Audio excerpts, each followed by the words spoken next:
आप सभी को कुसुम का प्यार भरा नमस्कार। अब तक आपने सुना अकबरपुर गांव की हवेली में श्रीमती रामबेटी जी का जीवन घर गृहस्थी में समर्पित रहने लगा।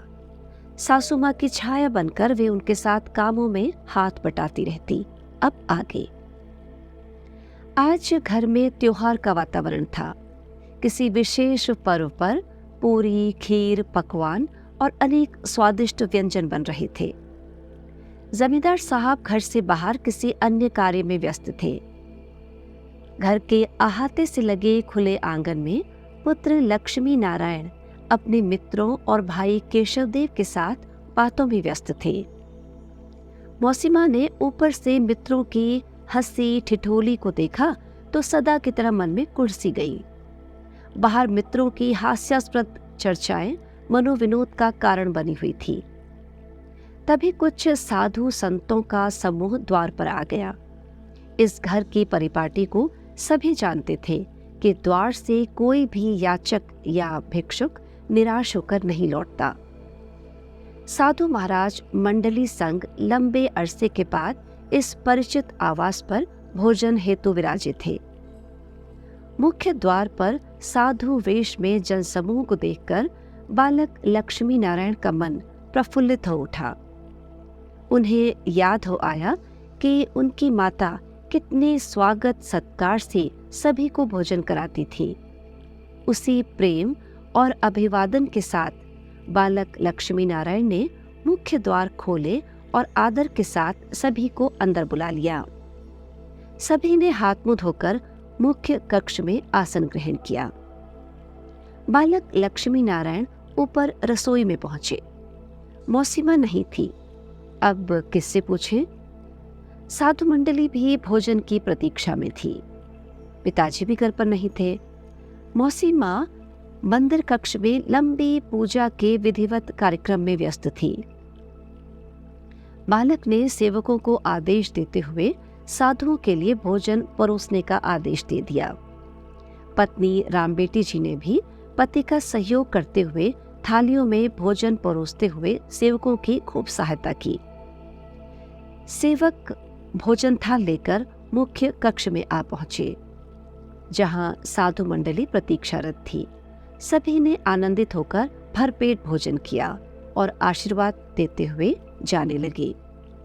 तभी बालक लक्ष्मी नारायण ने अपने पास रखे हुए कुछ पैसों से सभी को कुछ दान दक्षिणा देकर उसी परंपरा को निभाने का प्रयास किया जैसा उन्होंने अपने माता पिता से सीखा था। साधु मंडली तृप्त भाव से विदा होकर चली गई और सेवकजन थालियों को उठाकर फिर से अपने कार्यों में जुट गए। इधर रसोई गृह से आती हुई तीखी आवाजों से बालक लक्ष्मी नारायण कुछ सहम से गए। मौसी माँ का क्रोध रामबेटी जी सहित सभी सेवकों के लिए चरम सीमा पर था। बालक लक्ष्मी नारायण कुछ समझ नहीं पा रहे थे कि क्या हुआ। मौसी माँ कहती जा रही थी, त्योहार के दिन अभी मंदिर में भोग भी नहीं लगाया है, तुम लोगों ने साधुओं को पकवान और खाना क्यों बांट दिया? किसने तुम्हें ऐसा करने का अधिकार दे दिया? वे क्रोध में बोलती ही जा रही थी। उन्हें बहुत नाराजगी थी कि उनके आदेश के बिना किसी ने ये सब सोचा भी कैसे। सेवक जन चुपचाप किंग कर्तव्य विमूढ़ से खड़े थे। रामबेटी जी आज फिर पहले से भी ज्यादा घबरा गई। बालक लक्ष्मी नारायण को फिर से इस बार भी पूरे प्रकरण में कोई दोष नजर नहीं आया। उन्होंने पारंपरिक परंपरा का पालन ही तो किया था। माँ होती तो कितनी खुश होती। उन्होंने अपने मीठे और कोमल शब्दों में निर्विकार भावनाओं से मौसी माँ को समझाने की कोशिश भी की, पर मौसी माँ की नजर में वे ही सबसे बड़े दोषी थे जो अपने साथ सभी को मनमानी करने को प्रेरित कर रहे थे। अंततः बालक को भी मौसी माँ के क्रोध का भाजन होना पड़ा, परंतु वे शांत रहे। उनके मन में मौसी माँ के प्रति कोई भी विकारपूर्ण भाव नहीं था। बस वे इस बात से दुखी हो गए कि अपने ही घर में वे साधु संतों को प्रेम पूर्वक भोजन कराने के लिए भी दोषी माने जा रहे हैं। वे चुपचाप अपने कक्ष की ओर आ गए। मौसी माँ का क्रोध अभी भी शब्दों का उबाल बनकर रामबेटी जी और सेवकों पर बरस ही रहा था। त्रिवेणी जी को अफसोस था कि इतने बड़े पर्व पर बनाया गया स्वादिष्ट भोग वे पहले प्रभु को समर्पित नहीं कर सकी। अब न जाने कैसा दोष लगेगा। एक बार फिर से उन्होंने जल्दी से नए तरीके से रसोई को साफ करवाया और प्रभु के भोग बनाने की प्रक्रिया में जुट गई। सेवक भी सतर्क होकर मदद करते रहे। बहू रामबेटी डरी घबराई हुई सी स्वयं को दोषी मानती हुई चुपचाप काम में लगी रही। मौसी माँ का क्रोध शब्दों की सीमा में सिमटकर शांत तो हो गया, पर मन अभी भी आदेशों की अवहेलना और स्वच्छंद निर्णय लेने की धृष्टता के लिए मन में गुबार से ही भरा था। वे समझ नहीं पा रही थी कि बालक लक्ष्मी नारायण की उम्र, जो अब लगभग 13 वर्ष की होने को है, वे अभी भी अपनी जिम्मेदारियों को क्यों नहीं समझते। कोई भी कभी भी आकर कुछ भी मांगने लगे तो सब काम छोड़कर पहले उनकी मांगे पूरी करना, क्या यही परम कर्तव्य है इस बालक का? क्रोध में पैर पटकती हुई वे अपने कक्ष में चली गई। आज तो वे पति से इस विषय पर अवश्य चर्चा करेंगी कि इस घर में कोई भी निर्णय लेने से पहले बड़ों की अनुमति ले लें। फिर यही हुआ। जमींदार साहब कुछ मिठाइयाँ और नमकीन लेकर घर पहुंचे, बच्चों को बुलाया और बांटने लगे। पर आज बच्चों के चेहरे पर कुछ उदासी थी। जैसे ही उन्होंने कारण जानना चाहा तो मौसी माँ ने सारा प्रकरण अपने नजरिए से सुना दिया। पिता ध्यान से सब कुछ सुन रहे थे और मौसी माँ की कहानी खत्म ही नहीं हो रही थी। बालक लक्ष्मी नारायण के साथ रामबेटी जी और सेवक भी अपराधी भाव से खड़े थे। सेवकों को समझाकर वापस भेज देने के बाद जमींदार साहब ने पुत्र लक्ष्मी नारायण और वधू रामबेटी जी को मौसी माँ से ही पूछकर हर कार्य करने की हिदायत देते हुए समझा दिया कि दान और सेवा अच्छी बात है, परंतु मौसी माँ को नजरअंदाज करना भी ठीक नहीं है। जमींदार साहब भी अब तक परेशान हो चुके थे। अब लगभग हर रोज की कुछ न कुछ नई शिकायतों के गुबार से वे भी आहत होने लगे थे। आज पहली बार उनके शब्दों में मिठास और दुलार की जगह कठोरता स्पष्ट रूप से झलक रही थी। फिर बिना किसी से कुछ कहे वे चुपचाप अपने कक्ष की ओर बढ़ गए और जाते जाते एक बार फिर पुत्र लक्ष्मी नारायण को तीखे शब्दों में मौसी माँ की आज्ञा का पालन करने और अपनी दिनचर्या को अनुशासित क्रम में जीने की सख्त हिदायतें देते गए। मौसी माँ ने पुत्र लक्ष्मी नारायण की ओर एक बार फिर कठोर दृष्टि से देखा और रामबेटी जी को किसी काम के बहाने अपने साथ ले गई। आंखों में आंसू लिए पत्नी रामबेटी जी ने पति की ओर उदासी से देखा, पर कुछ कह नहीं सकी। कमरे में चुपचाप खड़ा बालक अपनी ही कोमल भावनाओं के आघात से बहुत आहत था। आज उनका मन स्वयं से प्रश्न करने लगा कि क्या उनका इतना भी अधिकार नहीं है कि वे अपनी इच्छा से किसी को भोजन करा सके, द्वार पर खड़े याचक को यथायोग्य मदद कर सके, या फिर ईश्वर आराधना हेतु मन को साध कर अपनी निष्ठा प्रभु चरणों में समर्पित करते हुए कुछ समय शांतिपूर्वक साधना में बिता सके। उनके मन में किसी के लिए भी कोई दोषपूर्ण विचार नहीं था। केवल एक ही विचार मन को उद्वेलित कर रहा था कि ईश्वर के मार्ग पर आगे बढ़ने के लिए भावनाओं के इस बंधन से दूर जाना ही होगा।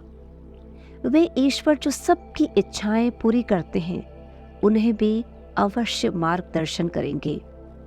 जो मन हमेशा ईश्वर के चरणों में समर्पित होकर सुख पाता है, उसे और किसी से क्या अपेक्षा या फिर क्या निराशा। आज वे बड़े गुमसुम से थे। अपने कक्ष में आकर किसी गहन चिंतन में डूबे हुए से थे। पत्नी रामबेटी जी पति के विचारों को मन ही मन समझ रही थी। वर्तमान की इन परिस्थितियों पर उनका कोई वश नहीं था। अपने जीवन का दिशा निर्देशन दूसरों के हाथ में है, ये उन्हें मालूम था, इसलिए वे चुप ही रहती। रात्रि का भोजन कर सभी अपने अपने कमरों में चले गए। बालक का उद्विग्न मन विचारों की उथल पुथल में एक किनारा खोज रहा था, इसलिए मन को शांत करने के लिए उन्होंने प्रभु में ध्यान केंद्रित कर मार्गदर्शन हेतु स्वयं को समर्पित कर दिया। परंतु आज मन की उद्विग्नता उन्हें स्पष्ट रूप से आदेश दे रही थी कि मानसिक अवसाद और अशांति का समाधान एकांतवास ही होगा। सांसारिक तापों से मुक्ति और आध्यात्मिक उन्नति में केवल एकांतवास ही सहायक हो पाएगा। शायद एकांतवास की खोज ही आहत हृदय की बिखरी हुई ऊर्जा को फिर से एक नई शक्ति प्रदान करेगी। पास वाली कुटिया के साधु बाबा भी तो यही कहते थे कि एकांत से मनुष्य को मानसिक और आत्मिक आनंद की प्राप्ति होती है। स्वयं को सांसारिक मोह माया और तृष्णा के तामसिक वातावरण से अलग करके ही मनुष्य अपने वास्तविक स्वरूप को जान सकता है। एकांत में की गई साधना, जप और उपासना ईश्वरीय निकटता का आनंद देती है।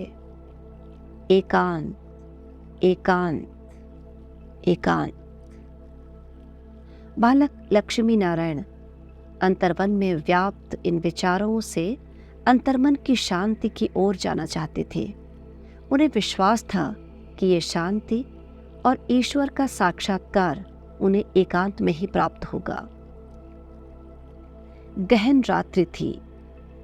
पत्नी रामबेटी भी दिन भर हवेली में मौसीमा की सहायक बनकर डोलती फिरती थक चुकी थी। इस समय वे भी गहन निद्रा में थी। मन ही मन कुछ निर्णय कर चुके बालक लक्ष्मी नारायण नंगे पांव चुपचाप द्वार की ओर बढ़े। धीरे से द्वार खोला। सीढ़ियों के रास्ते उतरते हुए नीचे मुख्य अहाते तक पहुंच गए। फिर मुख्य मार्ग से बाहर आते हुए घर के बाहर पहुंच गए।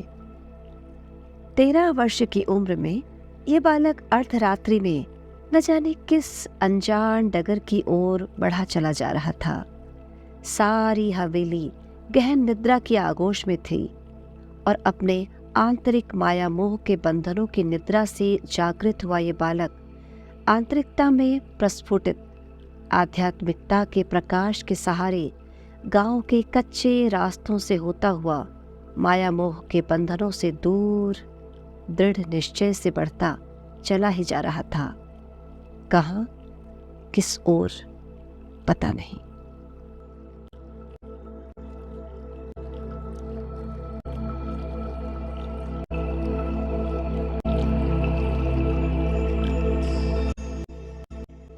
महाप्रभु महाराज जी श्री नीम करोरी बाबा पावन कथामृत से आज का प्रसंग यहीं तक।